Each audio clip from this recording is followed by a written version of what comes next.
Bird strike incidences with airplanes and high-rise building are very common, yet there is no effective solution to prevent such disasters.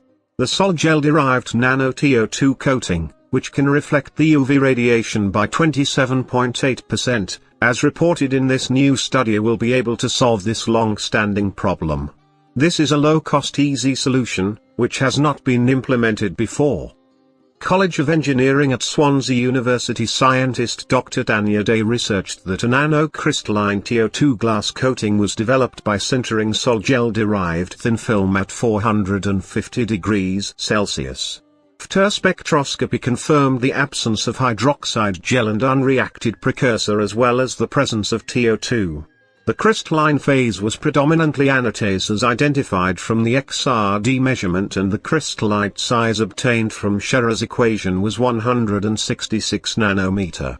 This was in good agreement with the TiO2 nanoparticle size of 148 nanometer obtained from BET adsorption experiment. The approximate BET surface coverage was 10.38 square meter per gram and the total pore volume was 0.02 cc per gram. Most importantly, the sintered TiO2-coated quartz glass showed a significant increase of 27.8% in UV reflectance, as obtained from UV-vis measurement and subsequent Kubelka Munk function. This result is particularly advantageous to prevent bird strike against high-rise glass buildings and windows. Birds see a little differently than us. They are capable of seeing UV radiation which we cannot see. So, by coating the building or aeroplane surfaces with the invented UV-reflecting Nano TiO2 formulation, either in solid or patterned form, birds will be able to see the obstacles and avoid severe accidents. As a result, birds will not suffer from premature death and nature will be conserved.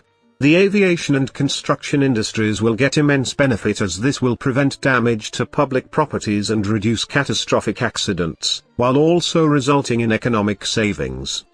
Moreover, this type of coating can be deposited on various substrates, not just glass, and the inherent antimicrobial properties can be utilized, which can be particularly advantageous in the context of current epidemic.